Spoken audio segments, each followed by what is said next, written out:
The second black rose was delivered at midnight, not to a living throat, but to a coffin already nailed shut. The undertakers found it at dawn, pinned inside the lid, directly above the dead man's heart, as though the Brotherhood wished Sir Evelyn to carry their greeting into eternity. Chapter 1. The Body on the Embankment. Dawn had barely begun to pale the river when Hercule Poirot arrived at the mortuary of Scotland Yard, wrapped in a thick wool overcoat that made his small figure appear almost comical, until you noticed the green fire in his eyes.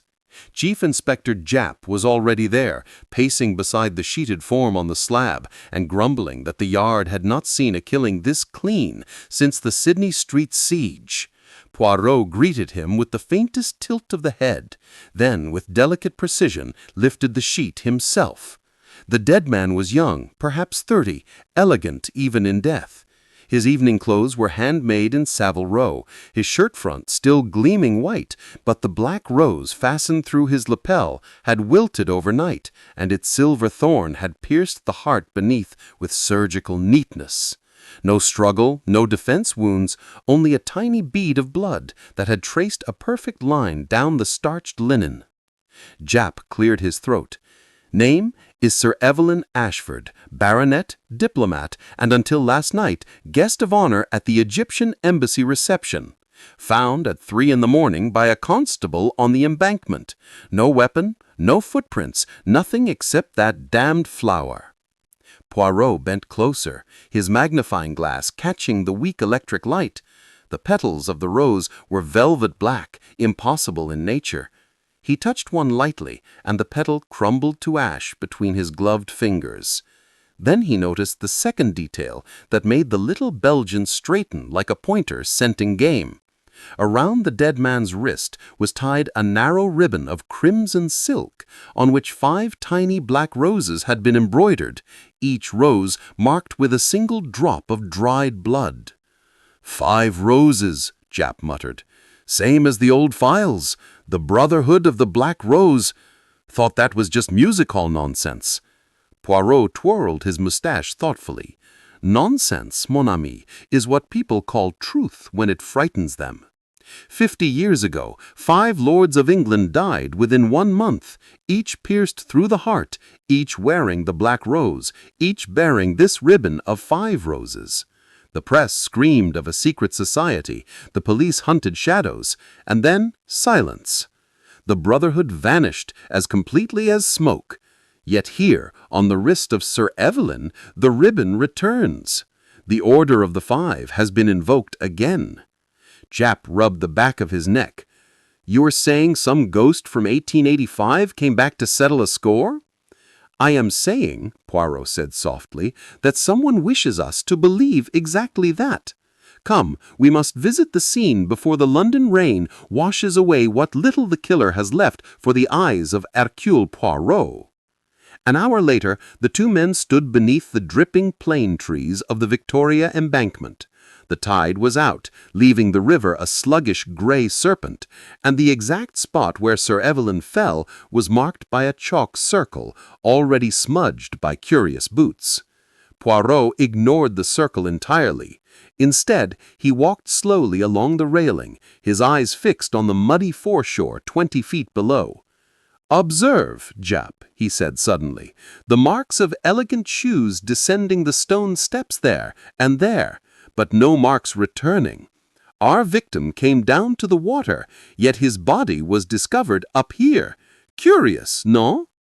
Maybe the tide took the returning prince, suggested Japp doubtfully. Poirot shook his head.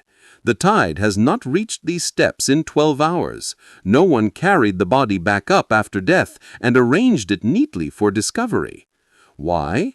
To be certain, the black rose was seen, of course. This is my friend's deadly theater. As he spoke, a constable approached, holding a silver cigarette case found wedged between stones near the steps. Poirot took it eagerly, turned it over, and smiled with real pleasure, for engraved in the inside lid in flowing script were the words, "To Evelyn, from Beatrice, with all my love, Christmas, 1934. Beatrice, murmured Poirot. And who might this Beatrice be, who gives such expensive gifts to a man soon to wear the black rose? Japp snapped his notebook shut. Lady Beatrice Rathbone, only daughter of the Duke of Windermere, and rumored to be engaged to Sir Evelyn, though the old Duke was dead against it. Word is the Ashfords and Rathbones have been feuding since the Crusades. Poirot closed the case with a soft click. Then we must pay a call upon Lady Beatrice before the day is older. But first, mon cher Japp, you will do something for me. Find out who was the last person to leave the Egyptian embassy reception last night, and discover if any guest departed wearing a black rose in the buttonhole. Japp stared. You think the killer was at the party? I think, Poirot replied, turning toward the waiting police car, that the Brotherhood of the Black Rose never traveled alone. And somewhere in London tonight, 4 more ribbons bearing 5 roses are waiting to be tied around 4 more wrists. We have very little time. As the car pulled away into the thinning fog, Poirot allowed himself the smallest satisfied smile. The game, as his friend Hastings would say, was afoot. But, for the first time in many years, the little Belgian felt something colder than curiosity stir beneath his perfect calm, because the symbol of the black rose had once before brushed very close to his own life, in a case he had never spoken of to any living soul. And that, my friends, is where the true darkness begins. Chapter 2. The House on Belgrave Square. The Rathbone mansion rose like a wedding cake carved from Portland stone, all pillars and balconies and windows that stared down at the street with aristocratic disdain. At 4:30, the sky had already surrendered to winter dusk, and the lamps along the square glowed through the fog like weary eyes. Poirot climbed the steps with the briskness of a man who disliked being kept waiting, even by dukes' daughters, and rapped the lion-head knocker 3 times. A butler, older than the house itself, opened the door and regarded the little detective as though he were something the cat had dragged in from the river. Poirot simply handed over his card and said he came upon a matter concerning Sir Evelyn Ashford. The name worked like a charm. Within moments they were ushered through marble corridors that smelled of beeswax and old money into a drawing-room where flames danced in a hearth big enough to roast an ox. Lady Beatrice Rathbone stood by the fireplace, tall and pale and beautiful in the way statues are beautiful. Her black mourning dress made her skin almost translucent, and her eyes were the color of winter rain. She did not offer her hand. "Monsieur Poirot," said her voice, low and steady. "I read about poor Evelyn this morning. The papers are calling it a lover's quarrel or a robbery. Both are lies." Poirot bowed. "Then perhaps mademoiselle will give me the truth."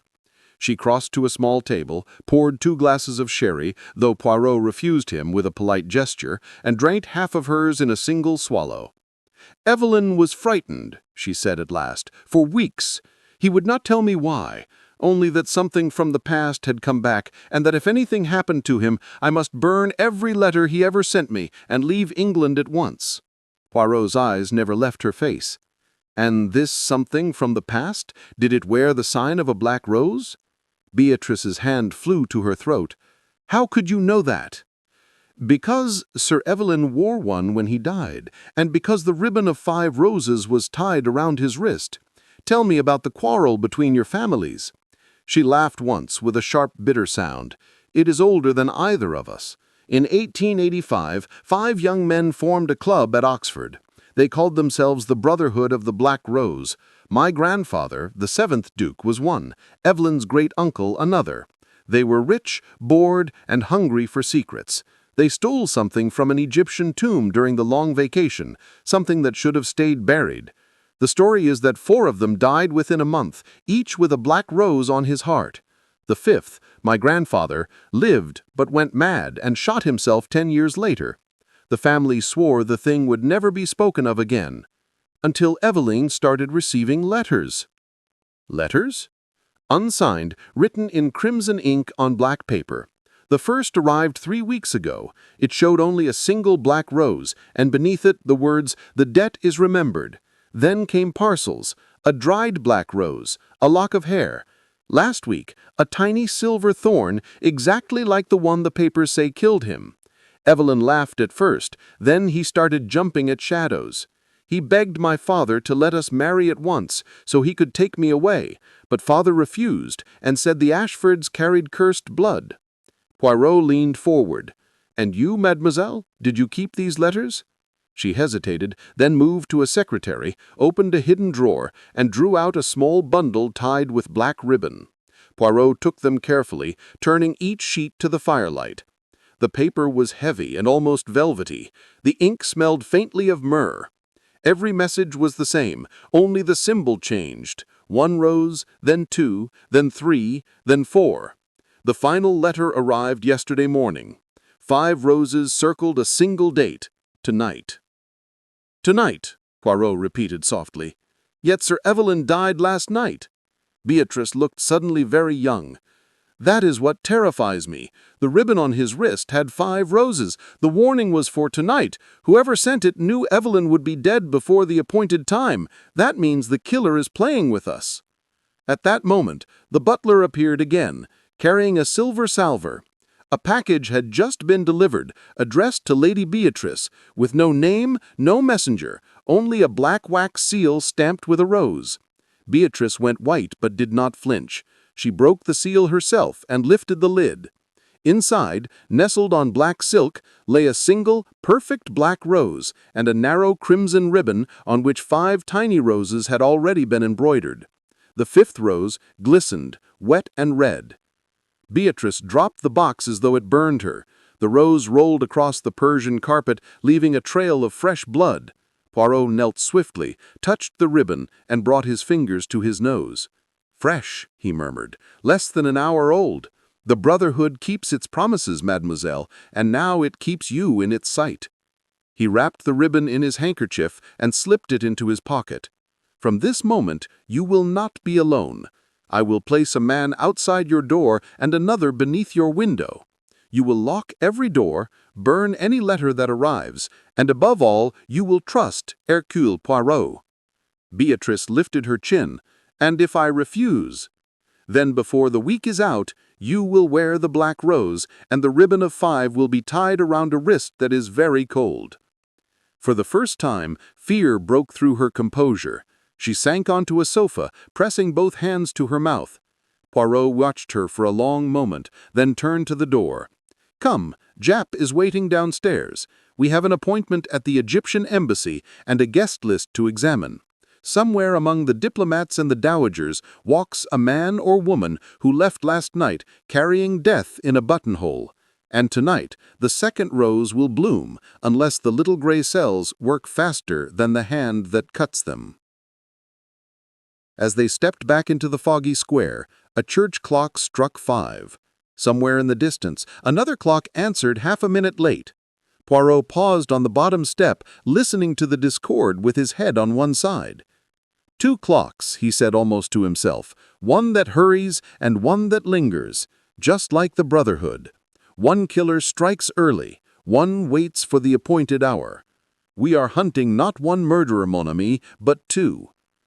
And the fog closed behind them, swallowing the great house and the woman who waited inside for a rose that had already begun to bleed. Chapter 3: The Embassy of Ghosts.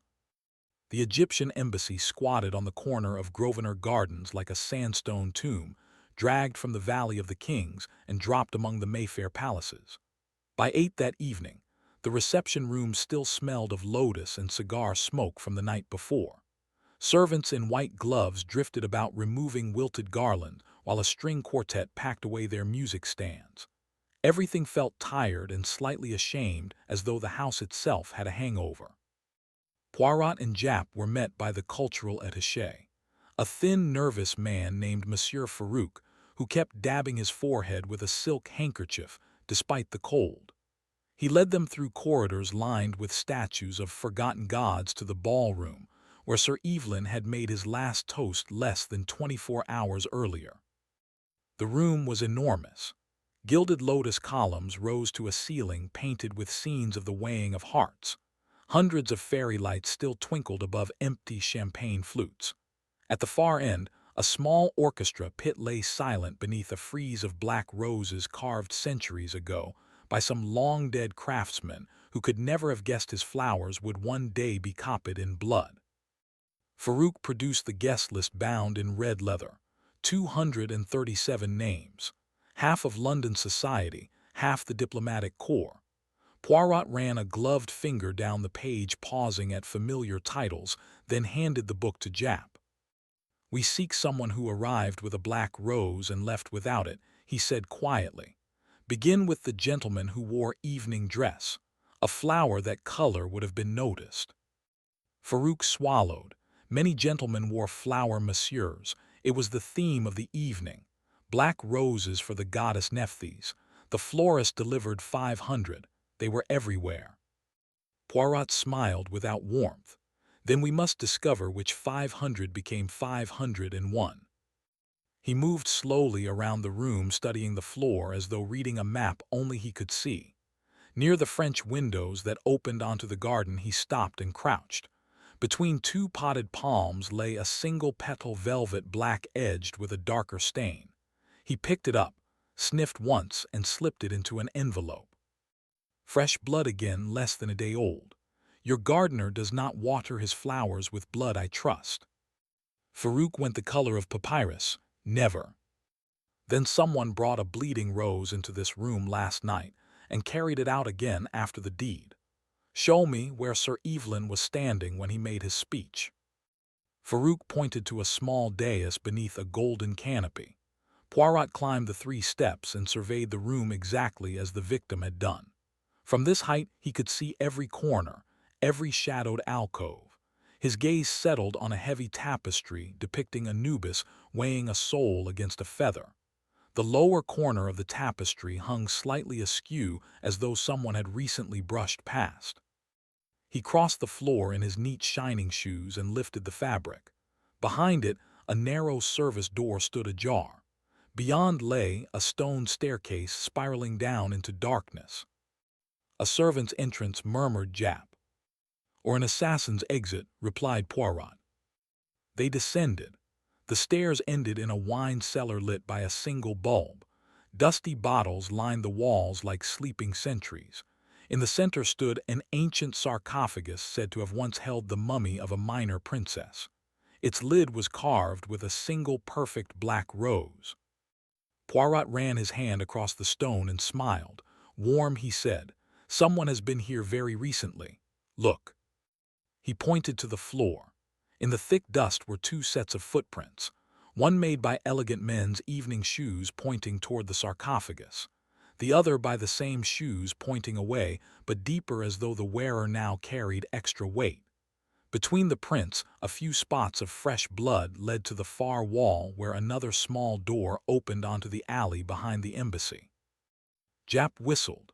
"So the killer waited down here, slipped up behind Sir Evelyn during the applause, stabbed him with that silver thorn, dragged the body down here, and then what? Carried him to the river later when the streets were empty. But first he paused here. Observe, the sarcophagus lid has been moved a finger breadth. Something was taken or something was left." Together they heaved the massive stone. It shifted with a groan, revealing darkness and the faint, sweet smell of decay. Inside lay not a mummy but a bundle wrapped in black silk. Poirot lifted it out, unfolded the cloth, and revealed 5 objects laid in a careful row. A dried black rose pressed flat, as though between the pages of a forbidden book. A lock of dark hair tied with gold thread. A tiny silver thorn still stained brown. A photograph of 5 young men in Oxford gowns standing beneath a tree, all laughing, all holding black roses. And last, a single sheet of heavy black paper on which someone had painted in crimson ink the words, "4 remain. The order is restored." Poirot stared at the photograph for a long time. The faces were younger but unmistakable. In the center stood the 7th Duke of Windermere, Beatrice's grandfather. To his left, a tall youth with Evelyn's eyes. The others he did not yet know, but he would. Jap broke the silence. "So the Brotherhood never died. It just went asleep for 50 years. Non corrected Poirot gently. It was murdered and buried. Now someone digs it up and breathes new life into old bones. These 5 objects are a promise. 4 more will die to complete the circle. He wrapped the relics again, tucked them under his arm, and started back up the stairs.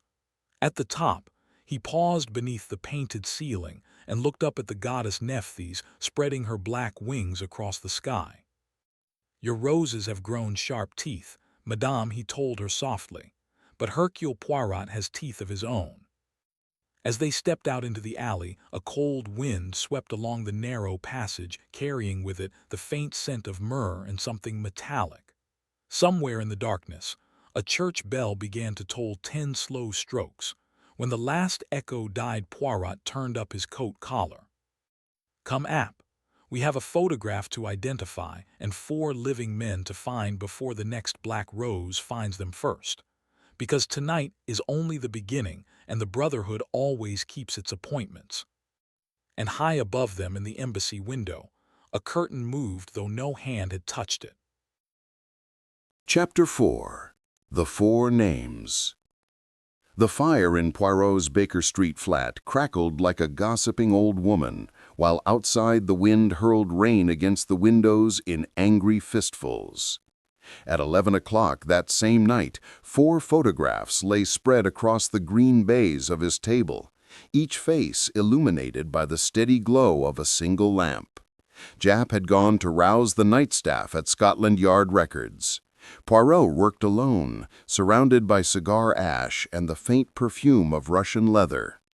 He had enlarged the Oxford group picture until the 5 young men stared back at him life-size. With a soft pencil, he numbered them 1 to 5.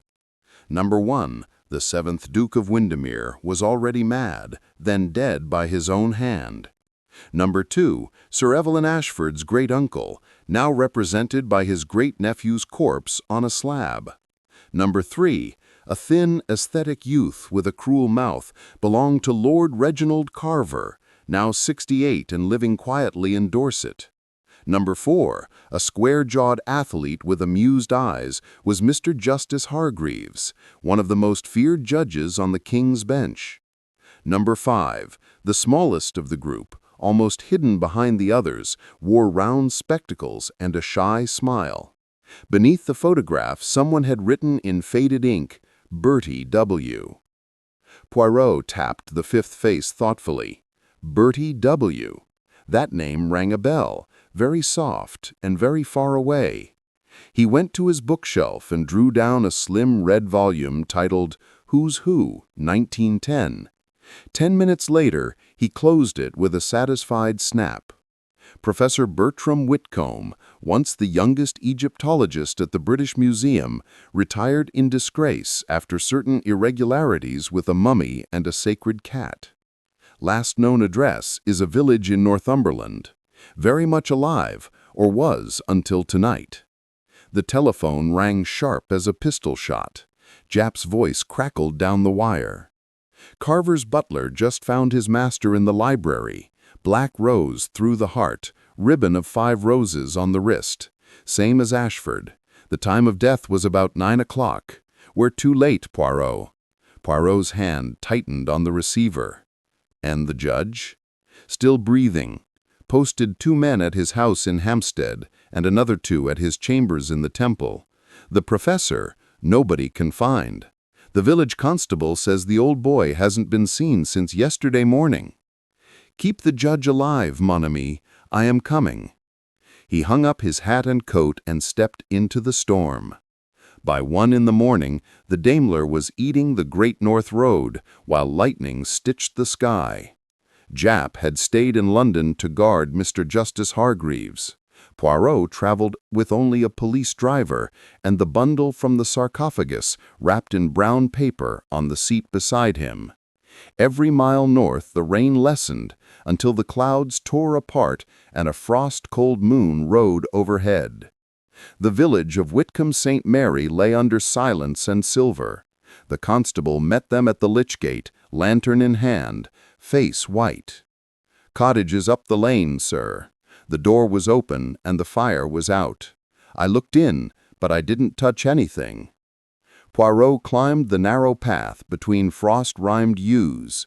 The cottage was small and ancient, roses rambling wild over the porch, even now in winter, their leaves black in the moonlight. Inside, a single candle guttered on the table. Books lay everywhere in towers and avalanches. A cold grate, a half-eaten kipper on a plate, a pen still wet beside an open diary. Poirot moved like a cat. He touched nothing, yet saw everything.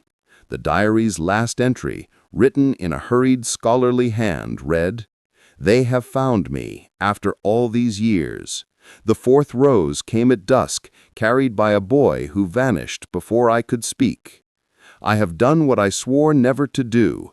The scarab is back in the tomb where it belongs.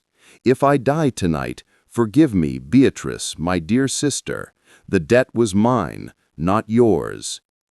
Poirot read the words twice, then closed the book gently.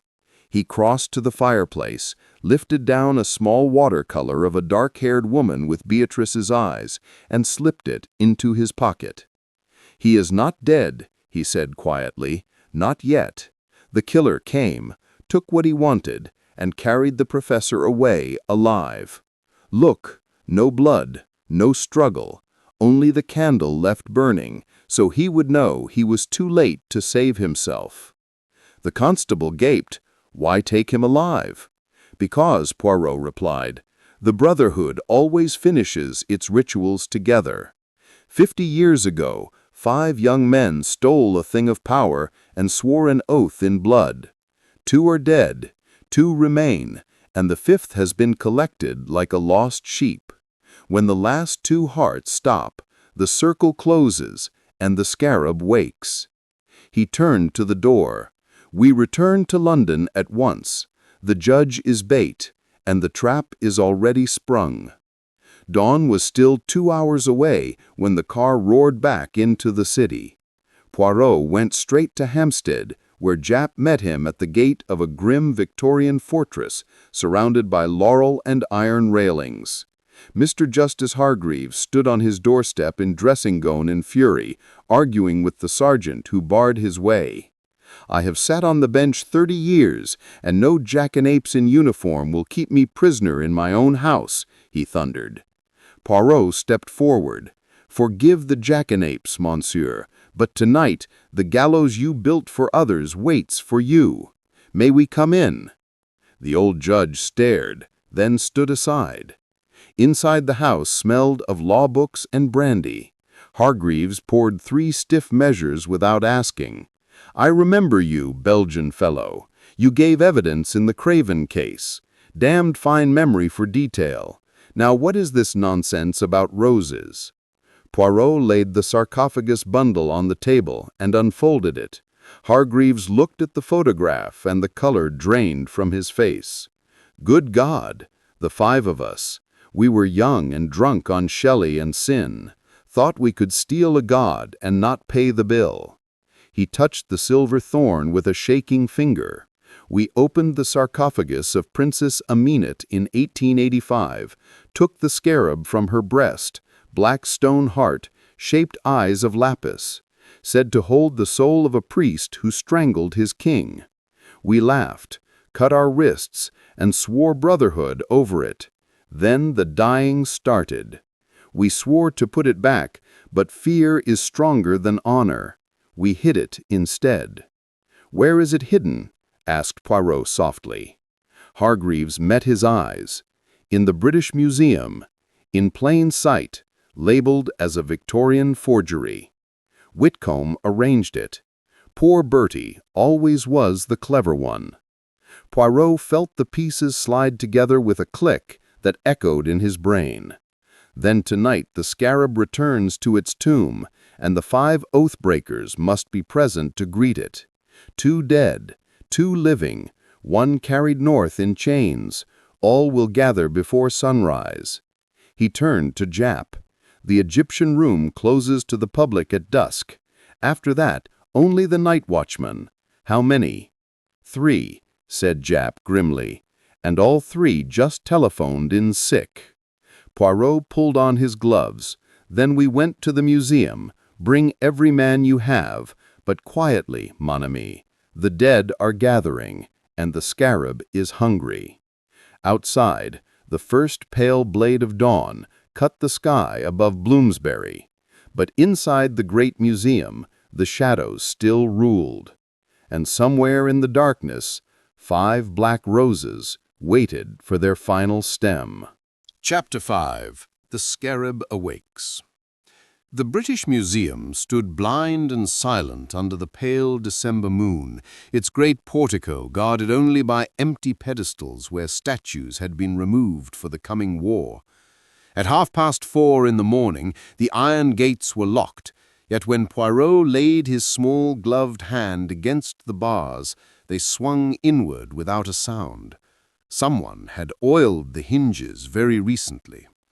Japp whispered orders. 12 constables melted into the shadows, carrying torches wrapped in red cloth so the light would not spill upward. Poirot led the way across the courtyard, his footsteps ringing sharp on the stone like the ticking of an impatient clock. The main doors stood ajar, exactly wide enough for one man to pass. A single black petal lay on the threshold, still wet. Inside, the air was colder than the grave. The vast entrance hall stretched away into darkness, broken only by the moon's thin blades falling through high windows. Every footstep echoed a dozen times, as though invisible mourners walked behind them. Poirot paused beneath the great staircase and lifted one finger. "Listen," he breathed. From far ahead came the faintest sound, a low rhythmic chanting in a language older than the stones around them. The words rose and fell like waves on a night shore. They moved forward past glass cases of sleeping gods, past mummies that seemed to turn their bandaged heads as the torches passed. The Egyptian galleries lay at the far end. The chanting grew louder now, accompanied by the thin metallic chime of a sistrum. At the entrance to the 3rd Egyptian room, the torches were extinguished one by one. Darkness swallowed the police. Only Poirot stepped into the moonlight that poured through the skylight like molten silver. The chamber was lit by a single brazier burning on the floor. Around it 5 tall candles of black wax stood at the points of a perfect star. In the center, upon a low stone plinth, rested the sarcophagus of Princess Eminette, exactly as it had stood for 3,000 years. The lid had been slid aside. From the darkness within rose a faint green glow. 5 figures knelt in a circle facing the coffin. 4 wore evening dresses, now torn and stained. One was bound hand and foot, Professor Bertram Whitcomb, his spectacles glinting with tears. The 5th figure stood robed in black, a hood hiding the face. In the robed hands rested the scarab, black stone veined with gold eyes of lapis lazuli, burning with their own cold light. The hooded figure raised the scarab high and spoke in perfect English, yet the voice seemed to come from the stone itself. 50 years ago, 5 thieves broke the sleep of kings. Tonight, 5 hearts return what was stolen. The circle closes. The debt is paid. Poirot stepped fully into the moonlight, his small figure suddenly immense. "Non," he said quietly. "The circle does not close while Hercule Poirot still breathes." Every head turned. The professor gave a broken cry. The hooded figure did not move, yet the scarab flared brighter. "You are a late little Belgian," said the voice. 2 hearts have already stopped. 2 more beat only until the scarab drinks. The 5th, he gestured toward Whitcomb, will watch his friends die before he joins them. Poirot walked forward slowly until he stood at the edge of the star. "You mistake punctuality for defeat. Tell me, why now, after all these years?" The hooded figure laughed softly. Because the princess has found a new priest, one who understands that oaths written in blood must be honored in blood, one who waited patiently for the old thieves to grow careless and the young to forget. Poirot tilted his head. And this new priest, is he the child of the fifth thief, perhaps, the one who shot himself and left a daughter to carry the shame? The hooded figure stiffened. Clever Belgian. Yes, my mother was Beatrice Windermere, seduced and abandoned by the Duke's son. She died in a garret, clutching the ribbon of 5 roses he sent as a farewell gift. I swore the oath would be kept, even if I had to keep it alone. Poirot nodded, almost gently. So, you studied the rituals and learned the ancient tongue, cultivated black roses in secret greenhouses, forged with silver thorns. You sent the warnings not to terrify, but to gather your congregation here tonight. Very thorough. Yet you made one mistake. He reached into his pocket and drew out the crimson ribbon taken from Lady Beatrice Rathbone's drawing room. You sent the 5th rose too early. You marked the living before you had collected all the guilty. That is not the act of a priest. That is the act of a murderer who enjoys fear more than justice. The scarab flared again, this time with an angry light. Justice is mine to give. Non, corrected Poirot. Justice belongs to the law, and the law is here. He clapped his hands once, sharp as a gunshot. From every archway, red torchlight blazed. Constables poured into the room, rifles leveled. Japp's voice rang out. Stand where you are! Drop the stone! For a moment, nobody moved. Then the professor twisted, desperately trying to free himself. The hooded figure looked down at the scarab, almost tenderly, and spoke one word in the old tongue. The stone pulsed. Green fire raced along the floor, following the lines of the star. The candles burst into a cold blue flame. The temperature plummeted. Breath hung in the air like smoke. The scarab rose from the priest's hands, floating upward, turning slowly until the lapis eyes stared straight at Poirot. The little detective did not flinch. He reached into his overcoat and drew out a small object wrapped in silk, the watercolor of the dark-haired woman he had taken from the Northumberland cottage. He held it toward the scarab. This is your mother, yes? Beatrice Windermere, who died alone. Look at her. The floating stone wavered. She did not want revenge. Read the letter in the diary. She begged her brother to forgive, to end the curse. You turned her pain into murder. The scarab trembled violently. The hooded figure made a strangled sound and tore back the hood, revealing a young man no more than 30, with the pale beauty of the Rathbones, and eyes burning with 50 years of hatred. My name is Lucien Duval, he said hoarsely, and I am the priest of vengeance. Poirot shook his head almost sadly. You are a frightened boy playing with powers older than your grief. Put it down, Lucien. Let the dead bury the dead. For one heartbeat, the scarab hung motionless. Then, with a scream that was not human, it plunged straight toward Poirot's heart. Japp fired. The bullet struck the stone dead center. Green fire exploded outward in a silent wave. Every candle went out at once. The scarab shattered into 1,000 glittering shards that fell like black snow. When the torches flared again, Lucien Duval lay unconscious on the floor. The professor was sobbing with relief, and the sarcophagus of Princess Eminette stood quiet and empty, as it had waited for 3 millennia. Poirot brushed a fragment of stone from his sleeve and looked toward the broken skylight where dawn was finally beginning to bleed across the sky. "The circle is closed," he said softly, "but not the way you planned, mon petit prêtre. The debt is paid in justice, not in blood." Chapter 6: The Ashes of the Rose. Morning light, thin and gray as dishwater, crept across the museum floor and found the Egyptian room looking strangely ordinary again. The black candles had melted into puddles of wax that smelled faintly of myrrh and iron.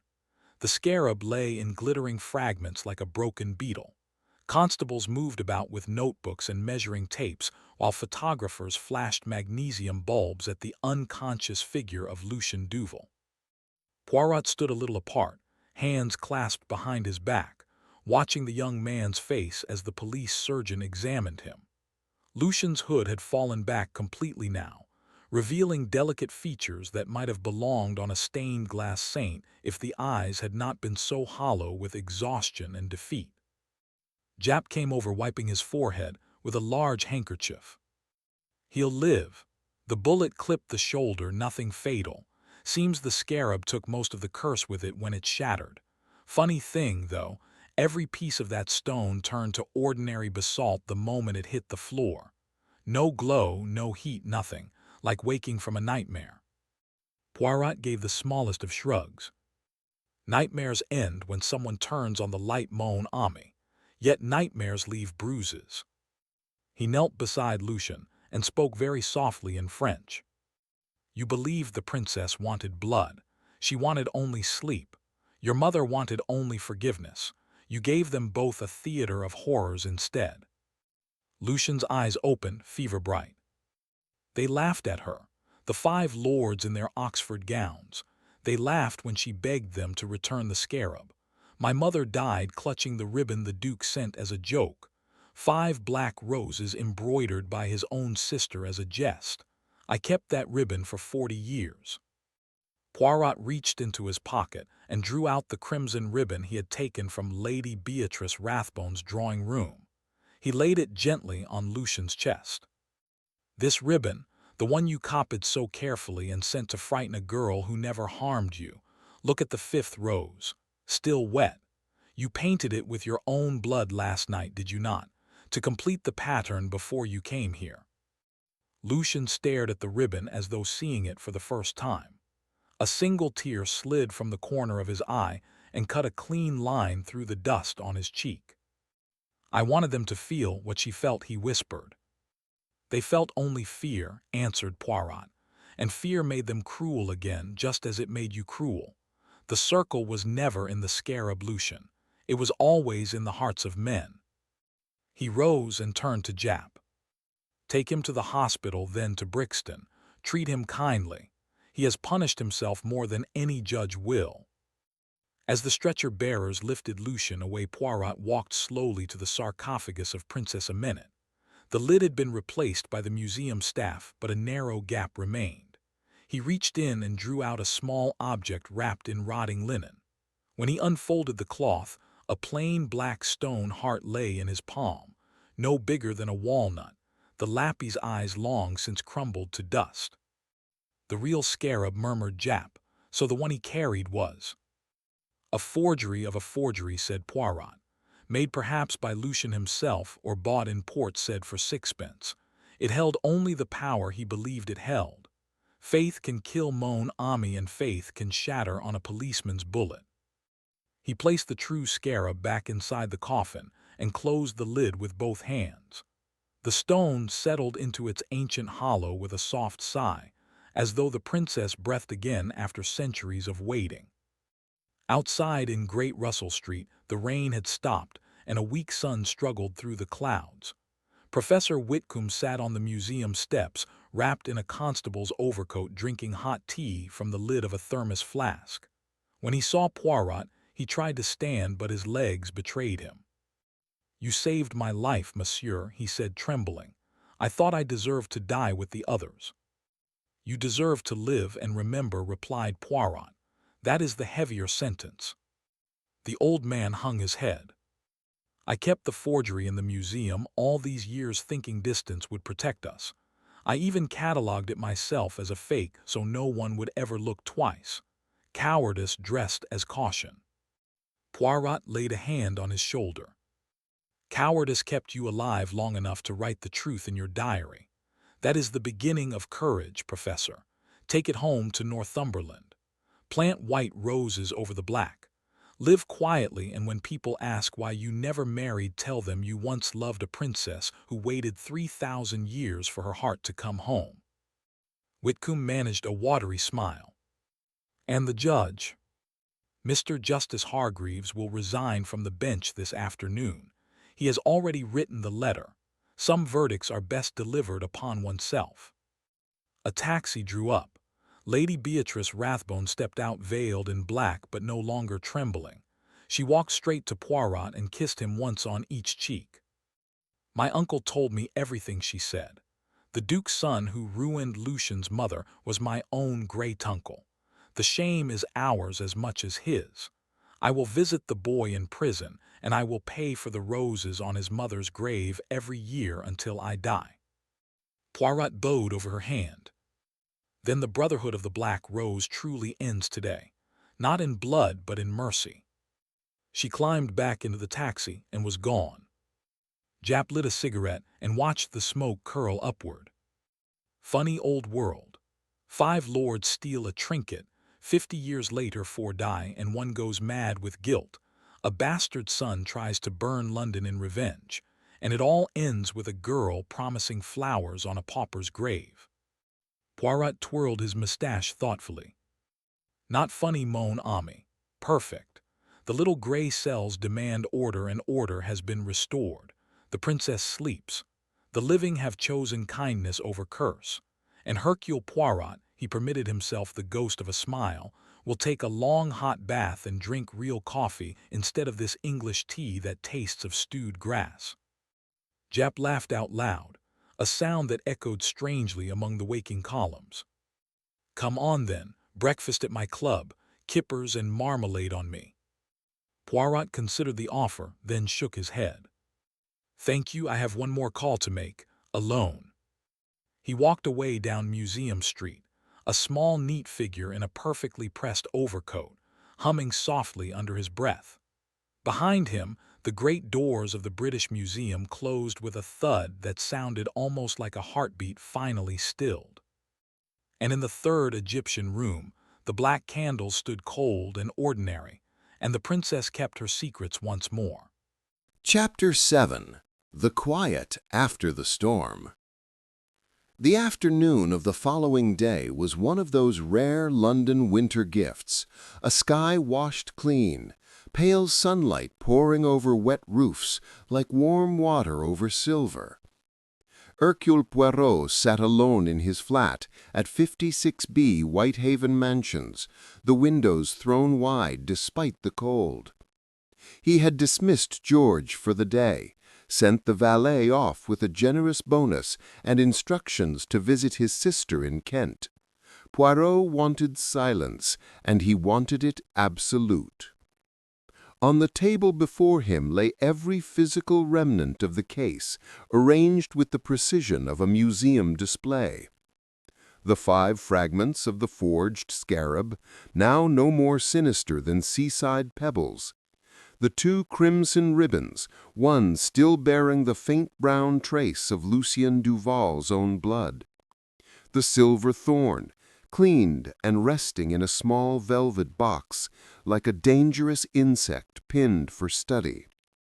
The watercolor of the first Beatrice Windermere, smiling gently from a summer garden long overgrown. And finally, wrapped in white tissue, the true heart-scarf of Princess Amanite, returned to Poirot that morning by the director of the British Museum himself, with stammered thanks and the promise of a discreet knighthood Poirot had politely refused. He sat for a long while simply looking. Then he rose, crossed to the gramophone, and set the needle on a recording of Mozart's clarinet quintet, the slow movement, soft as breath. Only when the music filled the room did he begin to work.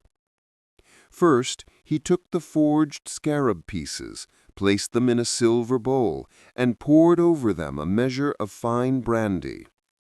He struck a match and watched the flames leap blue and gold until nothing remained but ash.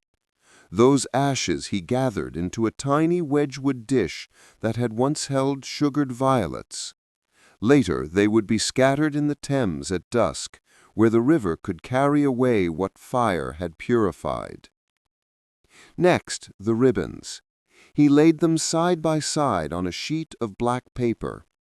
With a magnifying glass he studied the embroidery, the microscopic differences that had betrayed the modern hand.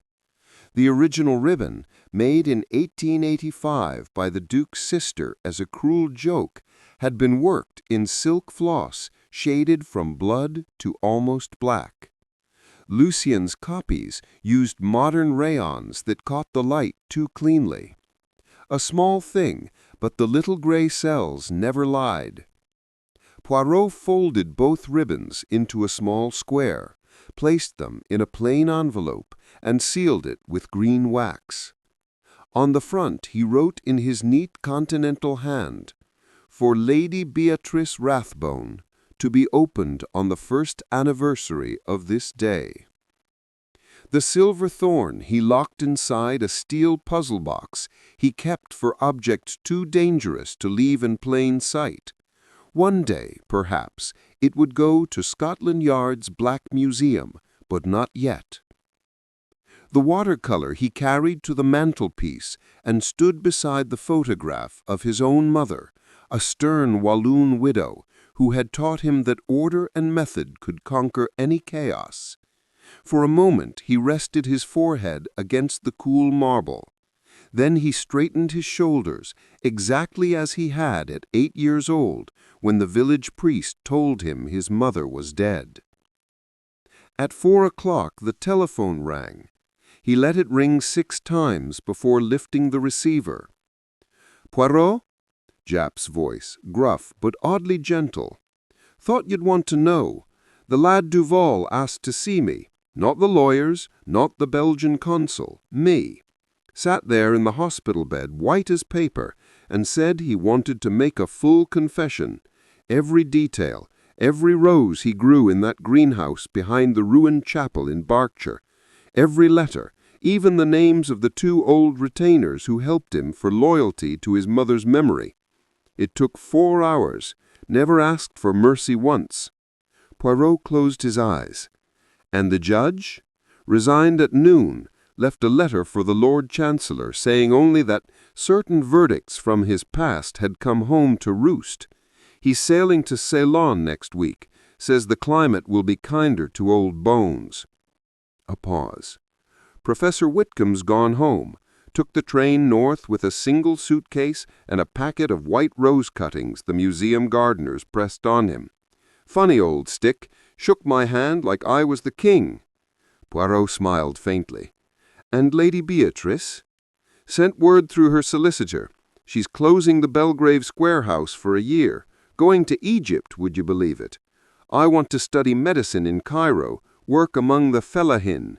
Says someone in her bloodline started a curse, and someone has to end it with healing instead." The line crackled softly. "Are you still there, old cock?" "Oui, mon ami, I am here." Another pause, longer this time. "You all right, Poirot? You sound, I don't know, tired." Poirot looked across the room at the Wedgwood dish of ashes waiting for the river. "Tired, yes, but also content. The order is restored, Jap. The princess sleeps. The living have chosen life. Even the boy in his prison cell has chosen the truth. It is enough." Jap cleared his throat awkwardly. "Right then, see you at the Yard Christmas party? Mince pies and the commissioner doing his Rudolph imitation?" Poirot chuckled. "Perhaps, if the little grey cells permit me a night off." He rang off, stood motionless for a full minute, then went to the kitchen and prepared coffee exactly as they make it in Brussels. Dark, strong, served in a cup so thin it is almost transparent. He carried it to the window and watched the winter sun slide down behind the plane trees. At 5 o'clock, he put on his heaviest overcoat, his fur collar turned up against the wind, and took a taxi to Westminster Bridge. There, he descended the steps to the water edge, where the tide was running fast and black beneath the lamps. No one saw the small, neat man in the expensive coat open the Wedgwood dish and let a handful of pale ash drift out over the river. The ashes caught the last light for a moment, spun once like dark snow, and then vanished without trace. Poirot stayed until the sky was quite dark and the first stars showed pale above the Houses of Parliament. Then he raised his hat a fraction, an old-fashioned gesture no one was there to see, and spoke aloud in the language of his childhood. Reposez en paix, messieurs et mesdames, le compte est réglé. He turned and walked briskly back toward the lights of the embankment, humming the clarinet's last lingering phrase under his breath. Behind him the Thames carried the ashes of the Black Rose downstream toward the sea, and the city, for one brief evening, felt almost clean. In the flat, the gramophone had reached the final movement. Mozart danced lightly over the empty room, and on the mantelpiece, the two photographs, one stern Walloon widow, one gentle English beauty, kept watch together while the fire settled into quiet embers and the scent of real coffee mingled with the faint sweetness of burnt brandy. Outside, London prepared for Christmas. Inside, Hercule Poirot allowed himself the rare luxury of doing nothing at all except listen to the music and feel, for once, that the world was exactly as orderly as he required it to be. Chapter 8. The Letter That Arrived Too Late. 3 weeks later, on a morning so cold that the milk froze in the bottles on the doorstep, George the valet entered Poirot's bedroom carrying the silver tray with the precision of a guardsman. On it lay the usual perfectly boiled egg, the thin toast soldiers, the little pot of Tiptree apricot jam, and one letter that made even George's professional mask slip for half a second. The envelope was heavy black paper sealed with black wax. In the center of the seal, a rose had been impressed so deeply that the petals seemed bruised. No stamp, no address, only Poirot's name written in crimson ink that still looked wet. Poirot sat up against the pillows, the winter light cutting sharp across his face. He took the letter without a word, turned it once in his small hands, and then, very deliberately, laid it unopened beside his plate. George hovered. "Shall I fetch the paper knife, sir?" "Non, merci, George. Breakfast first. Even the devil must wait for his toast to cool." He ate slowly, neatly, cutting the top from the egg with surgical grace, dipping each soldier exactly twice. Only when the cup held nothing but a faint aroma of coffee did he pick up the letter again. With a table knife he broke the seal. Inside was a single sheet of the same black paper. The message was brief, written in the same crimson. "You broke the circle, little Belgian. You scattered the ashes. But every rose has a root that sleeps beneath the frost. When the longest night returns, the root will drink again. You will not scatter these ashes so easily." At the bottom, instead of a signature, 5 tiny black roses had been drawn in perfect order. Beneath the 5th rose, a single drop of fresh blood had soaked through the paper and dried to a hard crimson bead. Poirot read it twice. Then he folded the letter along its original creases, placed it back in the envelope, and slid the envelope into the inside pocket of his dressing gown as calmly as though it were an invitation to tea. George, who had watched the entire performance in silence, finally spoke. "Bad news, sir." "Curious news, George, curious and premature. The dead are impatient this winter. He rose, washed, shaved with particular care, and dressed in a charcoal suit with a waistcoat of dove gray. Over it he wore the heavy Melton overcoat with the astrakhan collar. At the door he paused. "If Chief Inspector Japp telephones, tell him I have gone to the country for the day. If anyone else asks, I have gone to Belgium. And George." "Sorry." "Should a parcel arrive containing flowers, do not open it. Place it in the coal cellar and telephone Scotland Yard at once." George's mustache twitched. "Black roses, sir." "Black, white, or scarlet, it will not matter. They will all be dangerous until spring." The train to Berkshire was almost empty, third-class carriages full of soldiers on Christmas leave, first class occupied by only 2 clergymen, and a dowager asleep beneath a moth-eaten lap rug. Poirot sat alone in a corner, gloved hands resting on the head of his cane, watching frost feathers bloom and die on the window. He was going back to the ruined chapel Lucien Duval had used as his greenhouse, the place the police had raided and burned after the arrest. Officially the site had been cleared, the glass houses demolished, the soil turned. Officially the Brotherhood of the Black Rose had been uprooted root and stem. Poirot did not believe in official endings. The village nearest the chapel had changed its name twice since the war and now called itself simply Rose End, an irony that would have amused Hastings. Poirot walked the mile from the station, along a lane glazed with ice. The hedges were bare, the fields white, the sky the color of a dull coin. Nothing moved except a single crow that followed him from telegraph pole to telegraph pole, croaking like a disapproving landlady. The chapel stood on a low hill, roofless, its windows blind with ivy. Police tape still fluttered in rags from the lychgate. The greenhouse had been directly behind the chancel. Now only a rectangle of blackened earth and broken glass remained. A constable on guard duty stamped his feet beside a brazier and saluted when he recognized the famous mustache. "Nothing here but cinders, sir. We dug down 3 feet, not so much as a seed." Poirot thanked him gravely and walked on alone. He spent an hour wandering the ruins, tapping stones with his cane, crouching to examine patches of frost, once lying flat to peer beneath the fallen altar. At the eastern wall, where the greenhouse had met the chapel, he found what he had come for, a small iron ring set flush with the ground, almost invisible beneath a tangle of dead briars. He cleared the briars with gloved hands, inserted the handle of his cane, and lifted. A stone trapdoor opened onto darkness and the smell of damp earth and something sweeter, more cloying. Steps led downward. Poirot descended.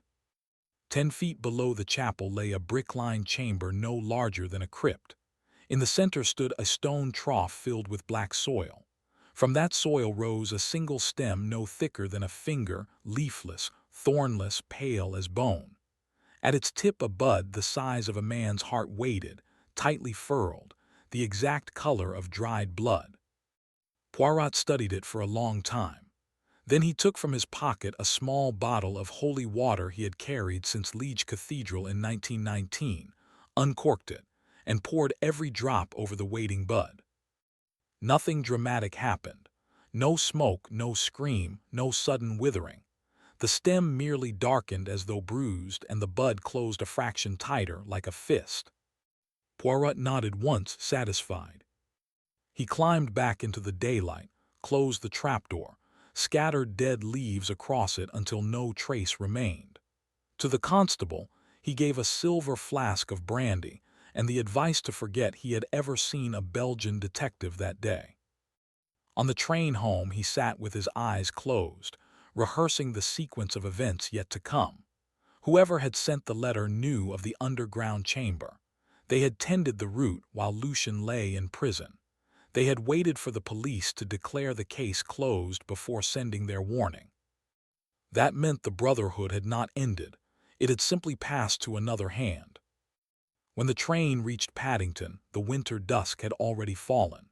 Poirot took a taxi not to Whitehaven Mansions, but to a quiet square in Bloomsbury, where a certain retired nurse kept a private nursing home for gentlewomen of reduced circumstances. He asked to see Miss Amelia Clyde, formerly sister in charge at St. Agatha's Hospital for Nervous Diseases. Miss Clyde was 70, straight as a ramrod, and remembered Poirot very well indeed. "You came about the Duval boy in 26, she said without preamble. "The one who tried to hang himself with his own bedsheet after his mother died. You sat with him all night and talked him out of it. He never forgot you." Poirot inclined his head. "And now I come about another boy who will not be talked out of anything. Tell me, mademoiselle, in the last month has any gentleman visited you asking after old records of maternity cases from the year 1890 to 1895? Especially cases involving unmarried ladies of title?" Miss Clyde's eyes sharpened. "One, tall, thin, wears a black cape like an undergraduate playing Dracula, gave his name as Mr. Rosevear, left a donation of £50 for the Flower Fund and took tea in my sitting room. Asked particularly about a birth in December 1893. A girl, he said, but the records showed a boy. I told him mistakes happen in wartime evacuations.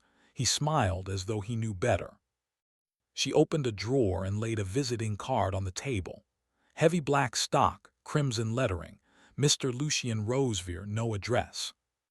Poirot turned the card over. On the back, in the same crimson ink, 5 tiny roses had already been drawn. The 5th was only half finished. He pocketed the card. "You will take a small holiday, I think," he told Miss Clyde. "The Riviera is pleasant in January, my treat." She did not argue. That night Poirot did not sleep. He sat by his fire with the black envelope on the table beside him and waited for the longest night of the year, which was still 21 days away. Somewhere in London, a root drank quietly beneath the frost, and a new priest of vengeance learned the words that had almost been forgotten. The game, as Hastings would have said with delight, was afoot again. Only this time the board was larger, the players hidden, and the roses promised to be blacker than any that had bloomed before. And Hercule Poirot, for the first time in many years, felt the small cold thrill that came when he understood that the affair was very far from finished. Chapter 9. The Root Beneath the Frost. December 21st, the winter solstice. The longest night of the year arrived in London like a held breath. At 6 o'clock the street lamps along the embankment flickered on, pale and uncertain against the darkness that had already swallowed the river. Fog pressed against every window as though the city itself were being wrapped in wet wool. By 7, the temperature had fallen so low that the Thames steamed where the warm outflow from the power stations met the ice-cold air. By 8, even the taxis had given up. Their tires could find no grip on the frozen streets. In Whitehaven Mansions, the central heating clanked and groaned, but Poirot's flat remained deliberately cold. He had ordered Georges to turn the radiators down to the lowest setting and to leave every window on the latch.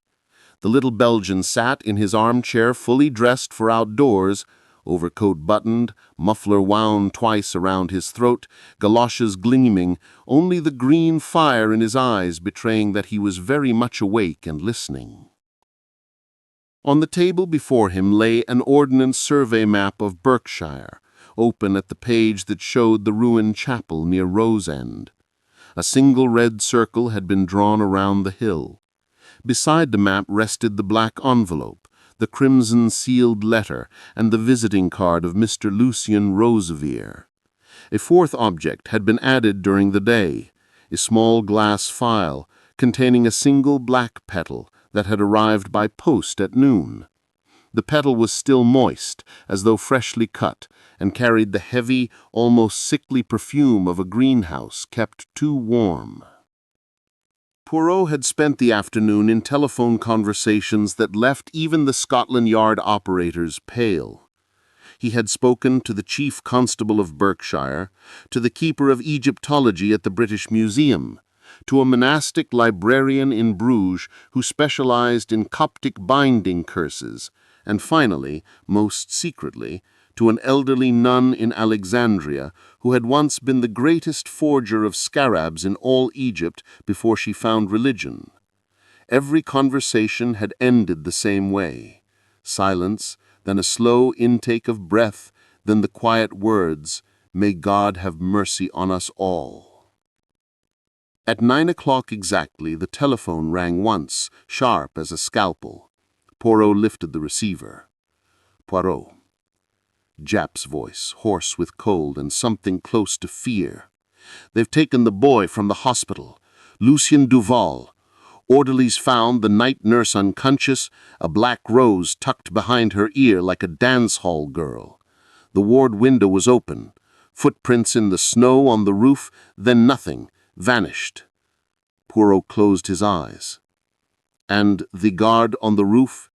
He was found frozen stiff at his post, a crimson ribbon round his wrist, 5 roses embroidered, the 5th is still wet." A pause. "He's going back to the chapel, isn't he?" Jap asked. "Oui. Tonight the root drinks, and the priest must have his sacrifice, willing or unwilling. I've got every man I can spare on the road south, but this fog, you can't see 10 yards. Then we do not use eyes, we use memory. The chapel, Jap. Midnight. Bring torches, revolvers, and," he hesitated only a fraction, "a priest, if you can find one who is not afraid of the dark." He rang off, stood motionless for a full minute, then opened the drawer of the bureau and took out a small ebony rosary that had belonged to his mother. He slipped it into his vestcoat pocket beside the vial with the black petal. Then he drew on his kid gloves, took his cane, and went down to the street where a police Bentley waited, engine running, exhaust pluming white in the freezing air. The drive south was a descent into night itself. Headlights carved tunnels through the fog that closed again the instant they passed. Twice they met abandoned vehicles slewed across the road, engines cold, drivers gone as though the mist had simply swallowed them. Once a fox crossed the road carrying something dark and wet in its mouth, and the driver crossed himself, though he was a Methodist. They reached Whitehaven at 11:37. The village lay blind and blacked out, not a lamp showing. The constable who had guarded the chapel 3 weeks earlier was found huddled in the doorway of the pub, weeping and clutching a silver thorn he claimed had flown at him out of the fog. He could not speak coherently, only repeated the words, "The root is singing," over and over until they gave him brandy and carried him away. Poirot led the way up the hill on foot. 20 constables followed in single file, their boots crunching on frozen mud. Torches were forbidden now. The darkness must be total if they were to approach unseen. The chapel rose ahead of them, a broken silhouette against a sky that held no star. Ivy hung from the walls in long frozen ropes. The lich gate had been torn from its hinges and lay across the path like a fallen crucifix. They entered the nave in silence. Moonlight, thin and blue, filtered through the open roof and painted the stone floor with silver bars. The altar had gone, wrenched from its place and cast aside. In its stead, a perfect circle had been scorched into the flagstones, the edges still blowing fightly red. At the 4 quarters stood iron braziers, in which green fire burned without smoke or heat. In the center of the circle, the trapdoor to the crypt stood open. From below came the low, rhythmic chanting Poirot had once heard in the British Museum, only now it was deeper, older, as though the earth itself had learned the words. He motioned the constables to surround the opening, then descended alone. The crypt had changed. The brick walls sweated frost that glittered like diamonds. The stone trough now overflowed with black soil that moved slowly, sinuously, as though something huge breathed beneath it. The pale stem had tripled in height. It reared above Poirot's head, thick as a young tree, its surface veined with dark crimson lines that pulsed like arteries. The bud at the top had opened halfway, revealing an interior wet and red as raw meat. From it dripped a thick, clear liquid that hissed where it touched the soil. Lucien Duval had knelt before the plant, naked to the waist, his hospital pallor ghastly in the green light. His wrists were bound behind him with a crimson ribbon. His eyes were wide, pupils dilated until only a rim of gray showed. He was smiling a terrible, childlike smile.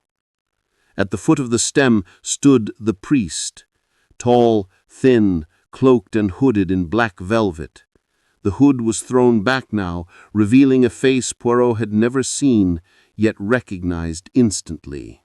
The bones were Rathbone, the mouth a cruel echo of the 7th Duke in the old photograph. But the eyes were ancient, older than Christianity, older than the pyramids. The priest held the small waistcoat button. It was the 5th one from the Duke's coat in Jim's photograph. It still carried the smell of muffler and seagrass. I snapped it off when Lydia found me. The priest spoke without turning. "You are punctual, little Belgian. The root is pleased." Poirot stepped forward until only the circle of scorched earth separated them. "You are Lucien Rosevear," he said calmly, "grandson of the Duke's sister who embroidered the first ribbon as a jest, cousin to Lady Beatrice Rathbone. You waited until your cousin Lucien was broken by prison and despair, and then you stole him away to play the willing lamb." The priest smiled. "Blood calls to blood. The boy was always mine. His mother was weak. She wanted forgiveness. I want a memory." He lifted the scarab higher. The half-open bud above him shivered and released another thick drop that fell with a sound like a kiss. Tonight, on the longest night, the root drinks the last of the old blood and the first of the new. When the bud opens fully, it will bear a single black rose, seeded with the heart of a princess and watered by 5 generations of oath-breakers. Plants that rise anywhere, and in 7 days every promise ever broken in its shadow will demand payment in blood. Empires will fall, kings will strangle on their crowns, and the Brotherhood will no longer be 5 foolish boys or 1 grieving bastard. It will be the world. He turned the silver thorn so that moonlight slid along its length. "Step into the circle, Monsieur Poirot. Your heart is small, but famously neat. It will make an elegant garnish." Poirot did not move. "You mistake me for a man who can be frightened by theatrics. I have seen the root drink before. In Flanders, in a cathedral cellar where the Germans kept their poison gas." Chapter 10. The Last Rose. The first day of spring arrived in London with a soft wind that smelled of wet earth and distant hyacinths. On the morning of March 21st, exactly 3 months after the winter solstice, Hercule Poirot stood once again on the hill above Rose End. The ruined chapel had been razed to its foundations. Fresh concrete sealed the crypt like a tombstone. On the smooth gray surface, a single white rose bush had been planted, its roots carefully fed with bone meal and prayer. Already tender green leaves unfurled, and 1 perfect bud, pure as communion bread, waited for the sun. Poirot wore no overcoat. The air was gentle, and the little Belgian allowed himself the rare indulgence of a dove-gray suit and a tie the color of young violets. In his buttonhole he carried a single white rose cut that morning from his own balcony garden in Whitehaven Mansions. He was not alone. Lady Beatrice Rathbone stood a few paces away, dressed in the crisp white of a medical student rather than morning black. Her hair was shorter now, her eyes clear, and in her gloved hands she held a small cedar box lined with velvet. Professor Bertram Whitcomb leaned on a stick beside her, thinner than ever but upright, his spectacles polished to a twinkle. He had come down from Northumberland especially, bringing with him a packet of white rose seeds bred from the cuttings the museum gardeners had given him the previous winter. Chief Inspector Japp completed the group, uncomfortable in his Sunday suit but determined to see the thing through to its legal end. In his pocket rested the official file marked "Closed" in red ink, though everyone present knew that some cases are never truly closed. They simply change their names. At Poirot's feet lay a shallow hole already prepared. Into it he now placed the last physical remnants of the Brotherhood, the 2 crimson ribbons, the silver thorn sealed in glass, the visiting card of Mr. Lucian Rosevere, and the charred fragments of the forged scarab that had survived even the final fire. Over them he poured a handful of ashes saved from the museum brazier 50 years earlier, ashes that had once been the first black rose pinned to a terrified heart in 1885. When the hole was filled, Lady Beatrice opened the cedar box. Inside, nestled on black silk, lay the true heart scarab of Princess Aminette. It had been recovered from the frozen mud at the foot of the hill the morning after the solstice, thrown there by Poirot's own hand. The lapis eyes were dull now, the stone cold and ordinary. Whatever power it had once borrowed from fear and blood had drained away with the melting snow. Beatrice lifted it carefully. "My great-aunt embroidered the first ribbon," she said quietly. "My cousin Lucian tried to water a nightmare with innocent blood.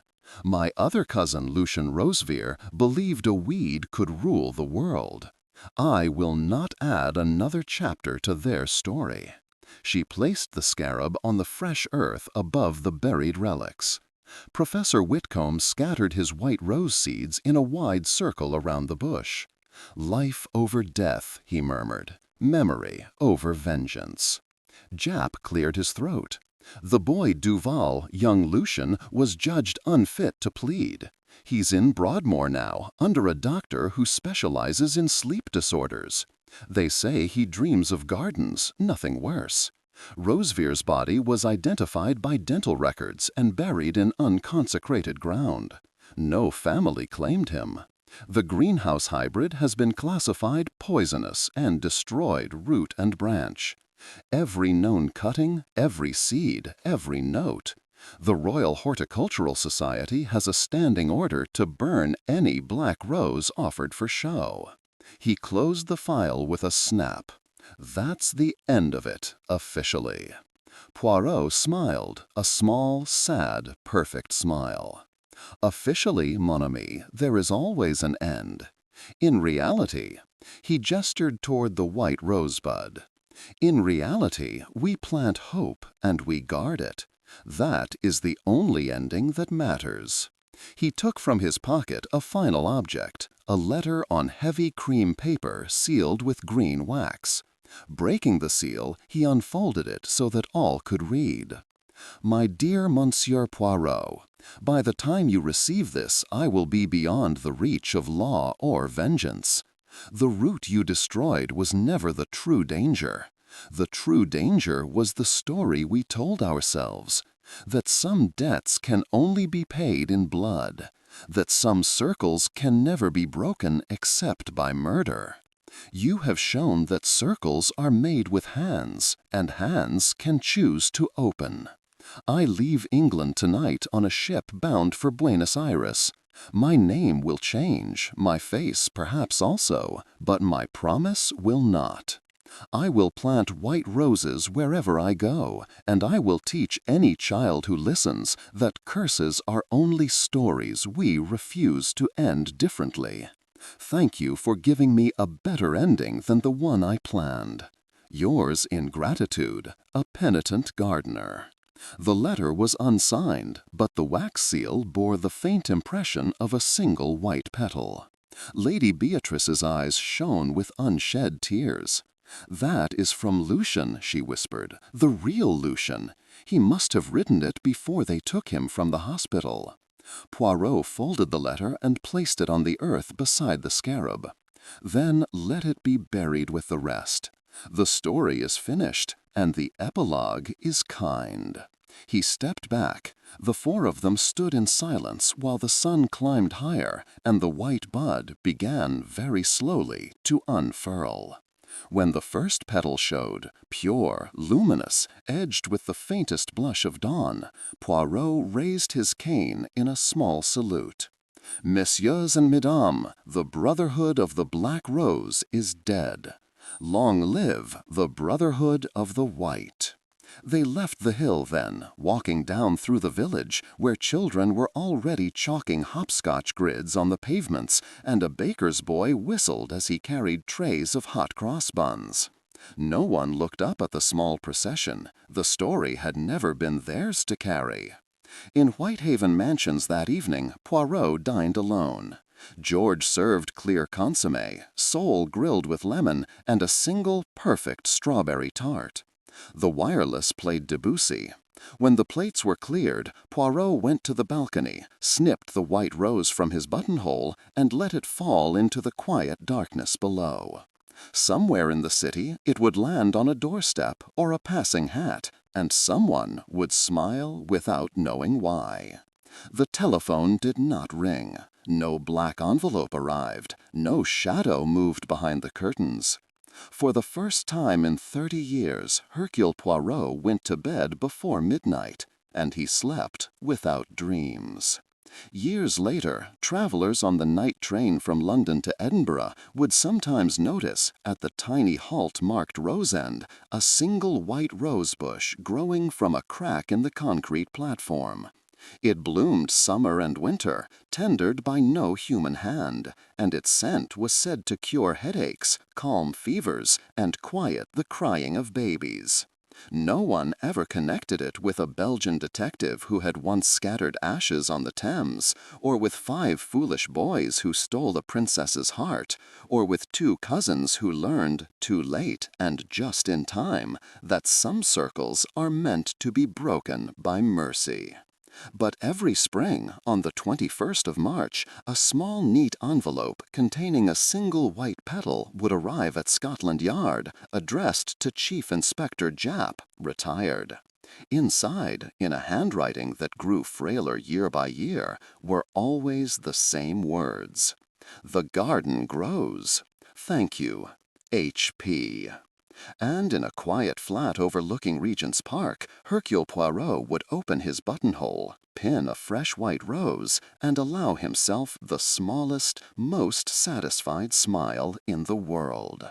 The case was closed. The story was finished.